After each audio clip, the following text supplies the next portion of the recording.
Она схватила меня сзади за волосы и ударила головой об эти ворота. Начала бить просто везде, где попадет. 21-июль күнү Фрунзе менен Толокмолдо көчөлөрүнүн кесилишинде белгисиз аял көчөдө бара жаткан кызга себепсиз кол салып, дарбазага башы менен сүздүрүп сабаган. Жабырлануучу ошол эле күнү РОВДга кайрылган, бирок анын арызын 1 сааттан ашык эч ким кабыл алган эмес. Бул окуя 2 жума мурун болгон, тактап айтканда 21-июль күнү.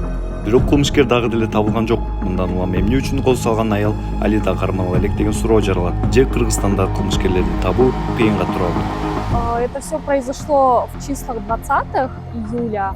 Мы с тренером вышли, получается, с работы, и возле ворот были слышны крики, и мы подбежали. Там девушка накинулась на другую девушку, и они лежали вот на земле, и, получается, девушка просила вызвать милицию. Вот, потом подбежали еще люди, там мужчины подбежали, они помогли оттаскать их. Девушка, которая нападала, была очень агрессивно настроена, и, получается, 3 мужчин, они вот помогли вообще ее оттолкнуть, потому что она совсем не хотела вообще отходить от девушки, которую избивала, и со мной был тренер, она очень сильно материлась.